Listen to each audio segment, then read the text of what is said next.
देखिए इसमें हम लोग सिंप्लीफिकेशन में पढ़ेंगे कि जब कोई घातांक का क्रम दिया रहे तो उसको कैसे सिंप्लीफाई करते हैं या साधारण रूप से उसको कैसे व्यक्त कर सकते हैं।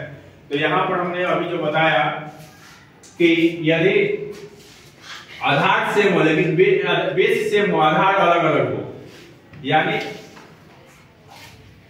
बेस सेम है, आधार क्या है सेम हो, पावर अलग अलग हो।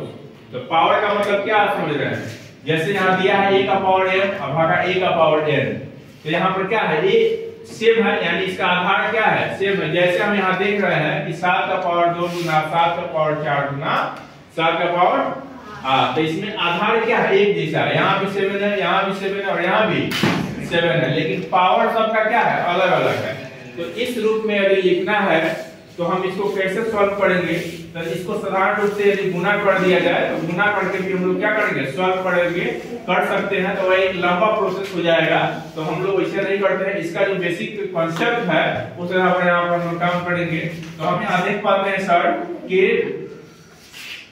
7 का पावर 2 गुना 7 का पावर 4 गुना 7 का पावर 8, यानी इसके पावर को क्या करना है जोड़ देना है। तो पावर को जोड़ेंगे तो 7 का पावर 14 हो जाएगा। यही यदि भाग के रूप में रहता तो पावर क्या हो जाता घट जाता।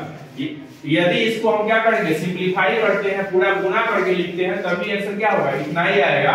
जैसे हम यहाँ पर एक क्वेश्चन आपको बताया है कि 2 का पावर 3 गुना 3 का पावर 4 गुना 4 और यहाँ पर 3 का पावर 2 गुना 32।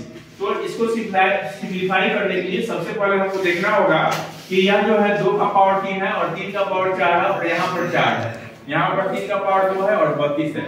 तो यह 2 और 3 के पावर के रूप में व्यक्त किया गया है। तो हम यह कोशिश करेंगे कि यह जो 4 दिया है और यहाँ पर 32 दिया हुआ है, इसको भी 2 या 3 के पावर के रूप में क्या करेंगे परिणत करने का प्रयास करेंगे। तो आइए हम यहाँ देखते हैं कि 4 का जब हम यहाँ पर गुणनखंड निकाले हैं तो ये क्या हो जाएगा 2 गुना 2 हो जाएगा, यानी 2 का पावर क्या हो जाएगा 2 हो जाएगा। इसके बदले हम लिख सकते हैं सर 2 का पावर 2। उसी प्रकार से 32 के बदले हम क्या लिख सकते हैं 2 का पावर 5 लिख सकते हैं। तो यहाँ पर 2 का पावर 5 लिख देंगे। उसके बाद फिर हमको वही कंसेप्ट यहाँ पर भी क्या करना है यूटिलाइज करना है कि 2 का पावर 3 और गुना 2 का पावर 2। तो यहाँ पर ये दोनों किस रूप में है गुना के रूप में है, दोनों का आधार क्या है सेम है लेकिन पावर क्या है अलग अलग है। आधार सेम है लेकिन पावर अलग अलग है, तो यहाँ पर पावर क्या हो जाएगा जुड़ जाएगा।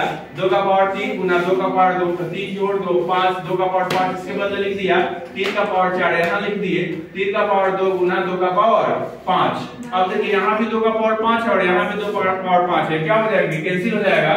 उसके बाद 3 का पावर 4 गुना 3 का पावर 2, ये दोनों क्या है भागा के रूप में है। तो इसको क्या करेंगे ऊपर जब भेजेंगे तो यह क्या हो जाएगा माइनस के रूप में हो जाएगा, ठीक है ना। ऐसा नहीं करेंगे तो सिंप्लीफाई करेंगे तो यहाँ 3 को 4 बार गुना करके लिखेंगे और यहाँ पर 3 को 2 बार गुना करके लिखेंगे और क्या हो जाएगा 2 कैंसिल हो जाएगा तो वही ना बचेगा। तो ठीक वही चीज यहाँ पर क्या करते हैं सिंप्लीफाई करते हैं किस रूप में, इस रूप में करते हैं a का पावर m भागा a का पावर n के रूप में। तो यहाँ पर सर क्या आ जाएगा 3 का पावर 4 माइनस 2 बराबर 3 का पावर क्या हो जाएगा 2 हो जाएगा। एक चीज और यहाँ पर हम देखे हैं कि यह जो क्वेश्चन है यहाँ पर देखिए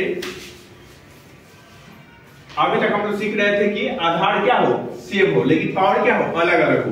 अब यहाँ पर हम देख रहे हैं कि यहाँ पर क्या है आधार ही अलग अलग है लेकिन पावर क्या है पावर सेम है। जब आधार अलग अलग हो पावर क्या है पावर एक जैसा हो तो उसमें हम क्या करते हैं आधार को क्या करेंगे सर गुना कर देंगे a Guna b a b और पावर को क्या करते हैं वैसे ही लिख देते हैं, यानी ऐसे लिखेंगे ए बी और पूरे का पावर क्या करेंगे 4 लिख देंगे। ठीक इसी आधार पर क्या करेंगे हम लोग सॉल्व करेंगे। चलिए ठीक है इसको लिखिए।